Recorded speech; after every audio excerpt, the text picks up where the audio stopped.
ये आकाशवाणी रायपुर है। छत्तीसगढ़ी समाचार बुलेटिन के संग मिनल तिवारी के जय जोहार। अब सुनाओ आज के प्रमुख समाचार। छत्तीसगढ़ और मध्य प्रदेश के जम्मू जिला पर अग्निपथ योजना में महिला सैन्य पुलिस और युवा मन के भर्ती पर ज्वाइन इंडियन आर्मी वेबसाइट में ऑनलाइन पंजीयन जारी।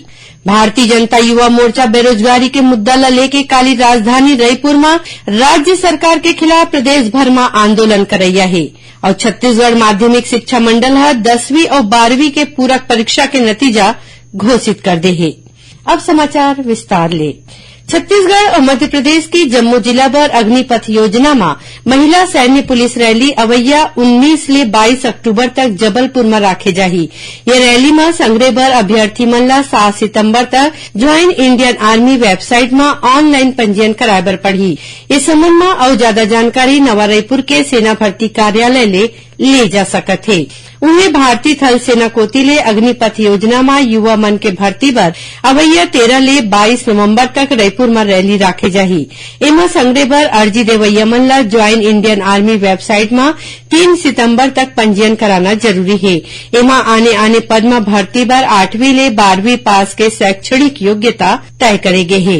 ये रैली में भाग ले बर 1 अक्टूबर 1999 ले 1 अप्रैल 2005 के बीच जन्म लेवैया अभ्यर्थी पात्र होही। ये रैली ले सामान्य ड्यूटी सैनिक के संगे संग क्लर्क, स्टोर कीपर और ट्रेडमैन के पद में भर्ती करे जाही। भारतीय जनता युवा मोर्चा बेरोजगारी के मुद्दा ला लेके काली राजधानी रायपुर में राज्य सरकार के खिलाफ प्रदेश भर में आंदोलन करैया है। युवा मोर्चा के हल्ला बोल आंदोलन में प्रदेश के आने जिला के पदाधिकारी और कार्यकर्ता शामिल होए बर आजे ले रायपुर पहुंचा थे। युवा मोर्चा के राष्ट्रीय अध्यक्ष तेजस्वी सूर्या ये आंदोलन के अगुवाई करही।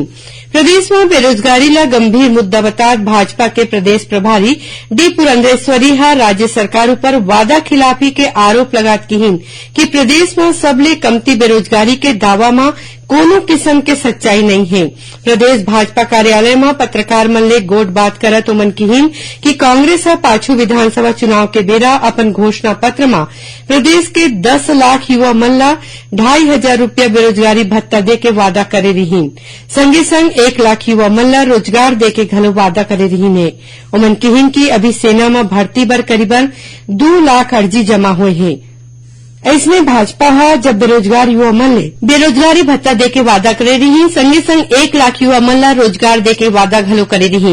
उमन किहिन की अभी सेना में भर्ती बर करीबन 2 लाख अर्जी जमा हुए है। इसमें भाजपा जब बेरोजगार युवा मन ले ऑफलाइन फार्म भरवाईस तो करीबन 2,82,000 अर्जी मिले रहीस। डी पुरंदेश्वरी किहिन कि कभू राज्य सरकार बड़ संख्या में युवा मन ला रोजगार दे है तो अतका ज्यादा अर्जी अभी काबर जमा हुआ थे। उमन किहिन की बेरोजगारी के मुद्दा की गंभीरता ला देखकर युवा मोर्चा काली हल्ला बोल आंदोलन करैया है।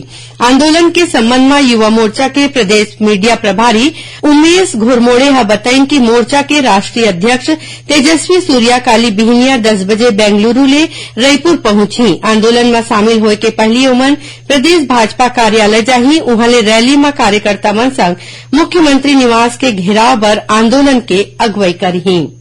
मुख्यमंत्री भूपेश बघेल के जन्मदिन में आज राष्ट्रपति द्रौपदी मुर्मू, उपराष्ट्रपति जगदीप धनखड़ और प्रधानमंत्री नरेंद्र मोदी समेत आने राजनेता मन बधाई और शुभकामना दिन है। उपराष्ट्रपति और प्रधानमंत्री अपन संदेश में मुख्यमंत्री के स्वस्थ और दीर्घायु जीवन के संगे संग उखर उज्जवल भविष्य के कामना करीन। केंद्रीय गृह मंत्री अमित शाह घलो श्री बघेल ले फोन में गोट बात करत जन्मदिन के शुभकामना दिन। उन्हें प्रदेश के राज्यपाल अनुसुईया उइके और राज्य मंत्रिमंडल के सदस्य मन घलो मुख्यमंत्री के जन्मदिन में अपन संदेश में उखर स्वस्थ और खुशहाल जिंदगी के कामना करीन। इस बीच मुख्यमंत्री के जन्मदिन में उखर रायपुर स्थित निवास में आज ओपन हाउस के आयोजन करेगीस। ये बेरा में आने सामाजिक और सांस्कृतिक संस्था के पदाधिकारी समेत आम लोगन मन मुख्यमंत्री ले भेंट करत अपन शुभकामना दीन। छत्तीसगढ़ी समाचार बुलेटिन आप मन आकाशवाणी रायपुर ले सुनत हव। अब आगू बढ़न बाचे समाचार कोती। छत्तीसगढ़ माध्यमिक शिक्षा मंडल ह 10वीं और 12वीं के पूरक परीक्षा के नतीजा घोषित कर दे हे। पढ़इया लइका मन मंडल के वेबसाइट में जाके अपन परीक्षा के नतीजा देख सकत हे। ये पूरक परीक्षा जुलाई महीना में लेगे रहिस। नतीजा के मुताबिक पूरक परीक्षा में हाई स्कूल के करीबन 23% और हायर सेकेंडरी के करीबन 38% परीक्षार्थी पास हुई। राज्य सरकार हा पाछू बछर गठित नवा जिला में राज्य पुलिस सेवा के 11 जिन अधिकारी मन के नवा पदस्थापना कर दे हे। आदेश के मुताबिक डोंगरगढ़ में पदस्थ नेहा पांडे ला खैरागढ़ के अतिरिक्त पुलिस अधीक्षक बनाए गए हे। वहीं राजनांदगांव के अतिरिक्त पुलिस अधीक्षक आकाश मरकामला यही पद में मोहला मानपुर और रायगढ़ के अतिरिक्त पुलिस अधीक्षक महेश्वर नागला सारंगगढ़ में यही पद में पदस्थ करे गए हे। ऐसने बिलासपुर में छत्तीसगढ़ सशस्त्र बल के उप सेनानी निमेश बरैया ला सारंगगढ़ के अतिरिक्त पुलिस अधीक्षक बनाए गए हैं। संगे संग माना रायपुर के उप सेनानी गायत्री सिंह अब शक्ति के अतिरिक्त पुलिस अधीक्षक होंगी। वहीं कोरिया के उप पुलिस अधीक्षक रूपेश डांडेला इन्हीं पद में मनेन्द्रगढ़ चिरमिरी भेजे गए हैं। जांजगीर चांपा जिला के उप पुलिस अधीक्षक संदीप मित्तल ला कुनकुरी के अनुविभागीय पुलिस अधिकारी बनाए गए हैं। ऐसने रायपुर में पदस्थ उप पुलिस अधीक्षक के तबादला यही पद में शक्ति में कर दे गए हैं। कुनकुनी के अनुविभागीय पुलिस अधिकारी मनीष कंवरला सारंगगढ़ के उप पुलिस अधीक्षक बनाए गए हैं। पत्थलगांव के एसडीओ पुलिस मयंक तिवारी ला यही पद में मानपुर में और मानपुर के एसडीओ पुलिस हरीश पाटिल ला वही पद में पत्थलगांव में पदस्थ करेंगे हैं। प्रदेश के स्वास्थ्य मंत्री टीएस सिंहदेव हा केंद्रीय योजना में मिले रकम ला तय समय में प्राथमिकता के संग खर्च करे के निर्देश दे हैं। ओमन स्टाफ नर्स और स्वास्थ्य कर्मचारी मन के खाली पद में भर्ती प्रक्रिया जरूरत के मुताबिक जल्दी पूरा करे बर की। आज मंत्रालय में अपन विभाग के समीक्षा बैठक में स्वास्थ्य मंत्री हर राष्ट्रीय स्वास्थ्य मिशन में मंजूर विकास काम ला बेरा में पूरा करे के निर्देश दीन। उमन प्रदेश के आने आने जगह में चलाए जात प्राथमिक स्वास्थ्य केंद्र और सामुदायिक स्वास्थ्य केंद्र के नवा भवन बनाए के काम में जल्दी पूरा करे के बात कहीन। शासकीय दंत चिकित्सा महाविद्यालय और अस्पताल में मिलैया सुविधा के समीक्षा करत सिंहदेव कहीन कि इहां अवैया मरीज मन ला सबो सुविधा अस्पताल में ही दिवाई जाए। राजनांदगांव जिला के डोंगरगढ़ स्टेशन के यार्ड में आज भिनसरहा कोरबा ले इतवारी जावा शिवनाथ एक्सप्रेस के 2 ठेन डिब्बा पटरी ले उतर गए। घटना के बेरा ट्रेन के गति धीरे रहीस जेखर ले यात्री मन ला कोनो किस्म के नुकसान नहीं हुए हैं।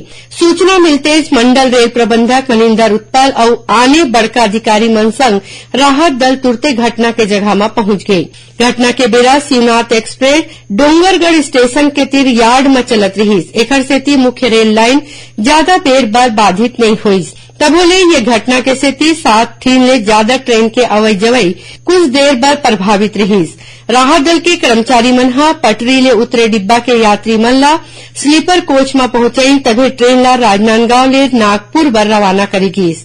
इसी बीच बिलासपुर रेल मंडल के हिमगिर स्टेशन में चौथा रेल लाइन बार नॉन इंटरलॉकिंग के काम पाछू 21 अगस्त ले चलत है जो 29 अगस्त तक चलही।